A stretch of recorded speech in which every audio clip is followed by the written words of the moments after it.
Good afternoon, YouTube. Welcome back to my channel. Thank you so much for the love and support from the first video. Shout out to my husband for even posting it and bringing that to you all's attention. And thank you for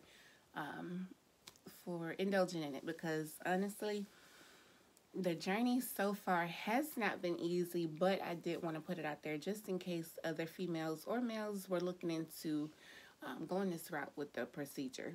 So today's video is going to um, basically update you all on the aftercare and the healing process after the procedure. If you have not done so already, go ahead and subscribe to my channel, because I do plan on maybe twice a week uploading videos to keep y'all updated, to show you befores and after, where I currently stand, etc., etc. So today we're going to talk about after, pretty much after the procedure. When I came upstairs, after I woke up from the anesthesia, I could not lay all the way down, because with the abdominoplasty, they had to go in and tighten my abdominal muscles. They said that usually occurs after you have a baby, or if you have put on a lot of weight, your abdominal muscles begin to spread. So they had to tighten it about 6 inches together. Let me tell you, it may not sound like much, but it is. Also, I had 4 hernias. Well, that's what I was told prior to the procedure, that I had 4 hernias to get repaired. But my doctor, when he came up to see me after the procedure, he told me, he was like, the damage in there was a lot worse than, we saw in a CT scan. Like, you had a lot going on in there. I was like, well, I'm glad you were able to fix it. So we got through that. And then the paniculectomy, which is the mini tummy tuck, where they remove the excess skin at the bottom here, that was also painful too, waking up. I did not have a catheter, so just imagine having to go to the bathroom. Horrible. At this point, using the bathroom, they had to let my bed all the way back so that they could roll me over to get the bedpan under me. Worst experience ever, like ridiculous. Then, day 2, same thing, and I just hated having to be pulled all the way back like that. So I was like, I'm gonna try to start getting out of the bed, because this pain is ridiculous. So the next day, my husband and the nurse was assisting me with getting out of the bed. It took forever. It actually brought me back to when I had my C-section, and I was getting out of the bed to go see Noah, because he was in the nursery. It was horrible, and it felt just like that, having to adjust my body left and right, trying to find the good spots where I didn't feel so much pain. Like, no matter how I turned, the pain was there, but I was trying to find my position to less pain as possible, which was slim to none. But once I got out of the bed, we walked the hallway a little bit to kind of get me a little mobile. Oh, it was so horrible. But I ended up staying in the hospital an additional 5 days. Monday. My surgery was on Monday, October the 12th, and I was discharged that Saturday, which was the 16th. I can't remember. But let me tell you, it was horrible. The reason I was in there as long as I was is because I could not move my bowels. Anytime you do have like a major procedure like that, you have to have a bowel movement to know that everything is back working properly before they can discharge you to go home. That was not the case with me. I could not use the bathroom. It was so uncomfortable. So I had to just stay there until I could. And they wanted my bowels to wake up on its own. So I wasn't getting any medicine. And then, like, on day 3, the doctor was like, okay, we're going to give you an injection. This is to kind of help your bowels wake up. So she gave me an injection, and maybe about 5 minutes later, I started passing gas. A lot of information, but it is very helpful and it's very important. I wasn't doing that either. So I'm thinking, okay, well, maybe I'm going to move my bowels and I can go home. Not the case. I was still able to pass gas, but no bowel movements at the time. They started me on a solid diet, so I was able to eat foods again, but I still wasn't able to use the bathroom. So I cannot remember the name of the medicine. Wait a minute. It was a stool softener. I do remember that. It was like a liquid laxative. And I can't, once the video is over, I'll be able to remember it. But they gave me that, and it didn't work. And it actually started backing the gas up in my body. Like, I wasn't able to use it. I wasn't able to pass gas anymore. Like, whenever I had the urge to, it would just go back up. And on top of the surgery, the gas is backing up on top of it. So it's now becoming more painful. And so, but the nurse, she came and brought me another one. But it looked like the other stool softener, but it was different. This one was Miralax. I do remember that one. After I took the Miralax, about 10 minutes later, I actually started passing gas, and I ended up having a bowel movement. So that was amazing. That was on day 4 that night. So the next day I was able to go home, but there was a lot of paperwork, discharge. So I actually was able to go home Saturday night. But even though it was home, it wasn't as, relaxing as I thought it would be versus being stuck in a hospital bed. Because when I got home, it was kind of the same thing, but I will say it was a lot better. My husband was incredible. In the hospital, I was not able to bathe, so I would have to get I wasn't able to bathe. So I had to get a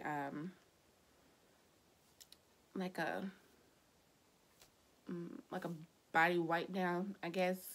And it was just so irritating because I was so ready to shower. I felt nasty. It wasn't good at all. So when I made it home, I was scared of getting my incision wet because it was so sore, to where it has to stay dry. So where I knew with me showering, I was going to have to dry it, but it was painful to the touch. And I'm like, I don't want to shower because I don't want to have to touch it. And it was a mess. So when I got home, my husband did give me a full, same thing. We're going to call it a pan bath, because he filled the bucket with soap and water and washed me down from head to toe. But I still just did not feel clean. I'm like, ugh, I can't. It's so uncomfortable. Then in the shower, with the shower head pointing in one direction, it was just, I'm like, I'm going to take what I can get, because at this point, I'm the one in need. So I can't be mean or picky or nothing like that. So just, help me where you can. And he picked up on it. My husband is amazing. He saw that I was not still satisfied with the quote-unquote bath that he gave me. So he went to Walmart and got a shower head extendable where you can take it off and, hold it by hand. We all know those, but my mind is a little blank right now, so I can't really think of names and different things, but it's okay. So he went in there, got everything set up, and then got ready for my shower.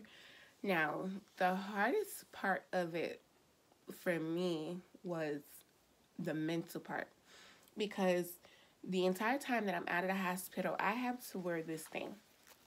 It's a binder that compresses my stomach together, because to this day, there is still a lot of swelling. And I think they said the swelling is going to be there for a few months, so this is not the end result. So I have a lot of swelling, And so the binder has to stay on 24/7 unless I am bathing, which also with the swelling, there is a lot of fluid in there, excess blood and fluid. So I have to have 3 different drains here. I don't know if you can see them. I've already emptied them because I don't want that to be too gross on camera. But the drains, they have to be suctioned, and the fluid and the excess blood in there, they have them stitched inside of me, coming out of my skin. And once the cup is suctioned, it sucks any excess fluid and blood and whatever gunk, everything out of there that's not supposed to be. And I'm to change those every 12 hours, once in the morning, once at night. And that is important. And we're going to get back to the shower part. But that is important because once I follow back up with my doctor, they give me a chart here that I have to keep up with. There's numbers and everything on here. So once the cup has stopped suctioning, I have to check the amount of fluid in there and chart that for morning and night. And so you really can't see it, but I have to keep track of it. And so when I take it back to the doctor, they can say, okay, well, this one really isn't draining much. We can go ahead and take that one out. And this one is still doing a lot of draining, so we have to keep that one in. And I had my first follow-up visit on last Thursday. This one has really stopped suctioning the most, but he didn't want to be too careful and just, too willing to take it out because, and I'm glad he didn't, because even though it really wasn't doing much, it was still doing enough to, like, every day and night I was having to empty it. So we have to get all that fluid and everything out of there. This one, drain 2, we have to keep names, so I just named them drain 1, 2, and 3. Drain 2 was doing the most suctioning, and as you can see, the color here, that is fluid. It was blood, but that's a lot of fluid buildup, and it is doing its suctioning. You can see in here, but I had emptied it, and then I have drain 3 here, which is getting rid of a lot of old blood. So with the shower, because these are safety pinned to the binder, so I don't have to walk around holding them all day, when it's time for the shower, I do have to hold them. But I don't know why I didn't think of this, but I was YouTubing the other day, last night, at another person who had the procedure, and when she had to take her binder off, they put a scrunchie around her wrist and then just put the tubes in there, so that way they're holding on here versus you having to hold them and still, bathe your body. Fortunately, my husband was the one bathing me while I was holding mine, but I'm trying to be as independent as possible, even though he enjoys doing these things for me. And we actually had an argument about that. He was like, you stop trying to be so independent and let me do these things. These are things that we signed up for when we decided to get married. And I'm like, and I understand that, but we have a child and you're having to take care of him right now while I'm down. And he didn't care about that. So I stopped being so independent, quote unquote, and allowing him to help me. So where I would shower, I would hold on to the drains to make sure that they weren't loose, because these are literally being stitched from my skin. One is coming out of my stomach. These 2, drain 3 and 1, are coming out of my thighs. And I'm not going to show that because it's too much. It's a little painful still to do a lot of moving around. So I'm holding those while he's bathing me, and where he have to get my backside and everything, I'm turning. That's where the mental part comes in, because I'm literally fearing that one of these are going to slip and fall out. Even though he's saying, like, he can get a good visual of them. I can only see them from, like, an angle, but it still kind of hurts to look down. So I really couldn't see what's going on there. But from what he's telling me, they're stitched in there pretty good. But it's still nerve-wracking to think about one of them falling and then the drain pulling out. That's just me. So that part is a little scary. But I hold those while he bathed me. Tonight, I am going to try it differently. I'm going to try the scrunchie technique and hold those while I bathe myself. I still need his help drying off because I still can't fully bend and dry my areas. And what we've been doing lately, because under here, when it gets wet, of course, if it stays wet, it starts to soften the sutures, which means the scarring is not hardening to be able to heal. So after my shower, where I would towel dry it or pat it dry, it, it's just not as effective because it still hurts. So he did buy me a recliner to sleep in since I can't fully lay back. And after the shower, we'll change the we call them chucks, uh, the part that you put under you to lay in case you have an accident or something. I'll lay that in a recliner, and then I'll lay back and he'll actually air dry it with the blow dryer, and that works wonderful too. So I don't have to touch it directly, but it's still getting dried. So that part is, we're getting better in that area. So as long as I can try to do some stuff on my own, like we make a great team. Like I said, with me constantly depending on him with everything, I will find myself getting lazy, and you can't do that. Like, the doctor wants you after week 1 to start walking.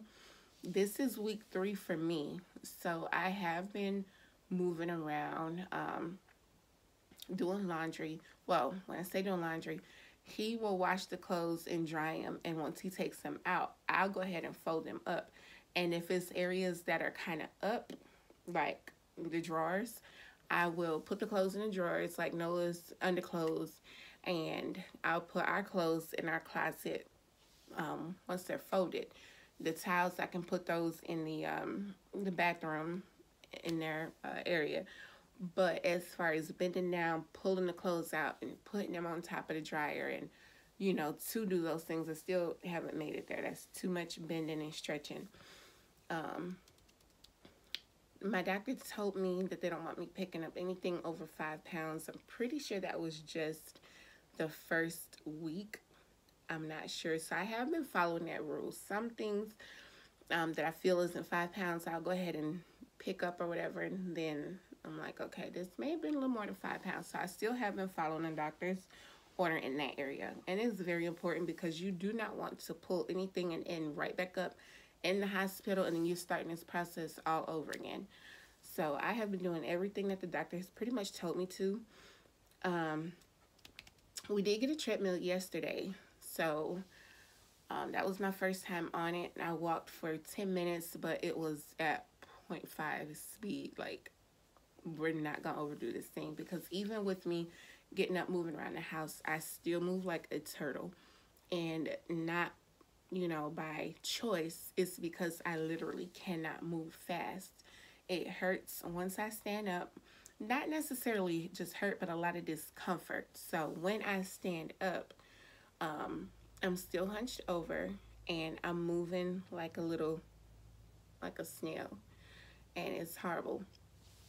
Today I did want to do the current results, but I'm going to wait until probably Friday evening, only because I do have my next follow-up visit on Friday, and I'm more than 80% sure that this drain is going to come out. So with that, I can actually put clothes on more comfortably. I can take my binder off and get more after pictures, and my husband will be here to help me with that. Right now he's at work, but I wanted to go ahead and do an update video. So I will be doing one on Friday, and it will be a before and after. I honestly am excited because with the results that I'm seeing so far, even though there's a lot of swelling, I'm loving it. Like, honestly, like I love it. And I don't know, how long it's going to take for my body to form its new shape, and I'm not rushing it either. But I do just want you all to see, like, the major difference from The first video, as you can see, all the excess skin hanging and that bulge, all of that is gone. But again, up right here where that, because it was a mini tummy tuck, they didn't just remove everything and pull me all the way down. They literally removed that skin that hangs down. So there is a lot of swelling there, and they end up having to pull my belly button down too, so it's lower, but I don't even care about that. Like, I'm not trying to be cute or anything, because my husband loves it and that's what it's for, so he'll get all the joy in the end. But I am really excited about doing the update on before and after. Like, and like I said, hopefully it inspires any women that has been wanting to do it. Men too. I mean, it's very seldom that men get it, but when I was YouTubing, I did see a few males that got the procedure done. And you know, this is not a biased procedure. Like, it's for men and women. And so I'm really excited about where this is going, especially when I get well enough and get these tubes and drains out of me. I can actually walk more, eventually start getting back into exercising. And to be a big girl, when we were exercising, like, I can move and do the routine, the workout, the sessions. But with that extra skin out of the way, I know I'll be able to just perform like I want to, which means I can get results faster. And I'm pretty excited about that too. I have been on bed rest, not necessarily bed rest, but recliner rest, I guess, because I cannot sleep in a bed. Last night was the very first time that I tried it. Epic fail. Like, this is week 3, day 15. So I figured I could do it, you know, like, got this, girl. It may actually be the 12th, day 15. So I tried to sleep in the bed, and for the most part, it was good. I was able to lay in there, prop my pillow up, but around 4 this morning, oh man, it was horrible. My back was in excruciating pain. I felt paralyzed, and I didn't want to wake my husband up to help me. So as I was trying to get up, you know, he heard me moving around, and he was like, "You have to go to the bathroom." I was like, "Yeah," and I really got to get up. Like, my back is hurting. So he got up, and he helped me get out of the bed, and I went to the bathroom, and I just had to come back in the living room and set my recliner up and just sleep in it for the rest of the night, because I was literally in pain. And I think I was trying to do it, you know, before my body fully healed, because I did ask my doctor, you know, when can I start back sleeping in a bed? And he said, it's up to your body. If you feel like you can do it, then you can do it. So I didn't start back sleeping in a bed just because, you know, to be spiteful. Like, I checked with my doctor, and he told me that was up to me. But as I saw last night, I'm still not ready. So we have a ways to go, but we're getting there. Expected recovery is 6 to 8 weeks. So I have been out of work since October the 11th. I don't know, but I am excited about where this is going, literally.